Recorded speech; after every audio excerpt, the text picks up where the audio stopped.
I'm with Dan Rawsthorne of 3 back here at the Agile 2015, the Every Voice Engage Foundation booth. Dan, tell me about your relationship with the Every Voice Engage Foundation. Well, my partner Doug is a certified trainer for innovation games, and we just like the organization. I haven't started doing anything with it myself, and I'm a Scrum trainer, and I think it's really going to help me learn how to be a better trainer. And I think that the Scrum training will match up with it pretty good, and we can do some good stuff. One of the things that the foundation talks about is solving government, private sector, nonprofit, complex problems using the Agile methodology and those kind of things.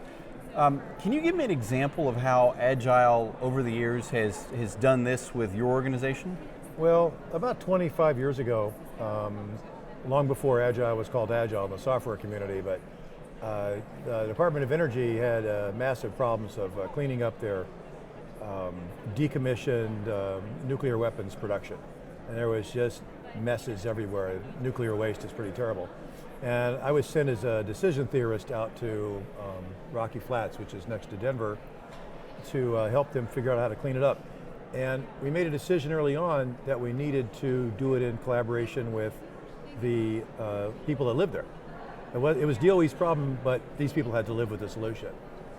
And it took us 3 years the way we did it, with open meetings and conversations and interest groups, and it just took us 3 years to do something that this technique, I think, using a number of small teams, could have given us the information we needed in a couple of months.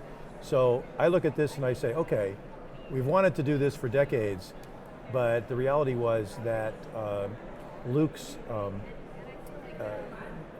Luke noticing that it should be done with teams and small teams of doing games is awesome. So I'm very interested in seeing it work in the future and solve more wicked problems. So let me ask you this. I mean, we all know that, in the nation's capital, government seems to be stuck. And it seems like every election cycle it gets worse and worse. I'm throwing you kind of a curveball here.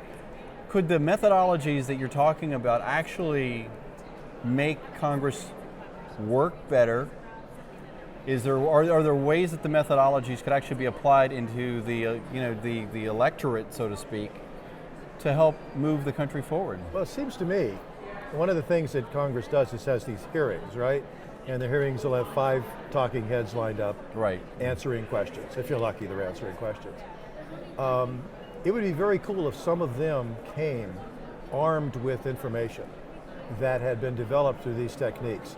So they had actual data and said, well, what our people want to do is this, and what this group of people want to do is this, instead of them just, What you're saying is that using the methodologies that your company and of course this conference represents, there may be some ways to actually accelerate those decisions.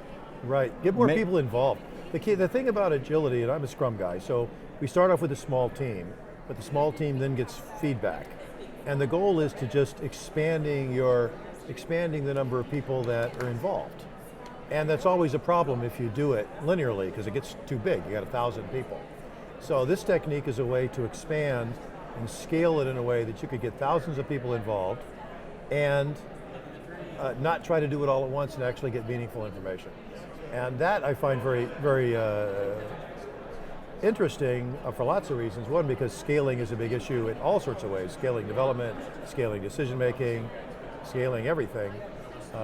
Voting is the simplest possible way to do it, but that's just 0-1.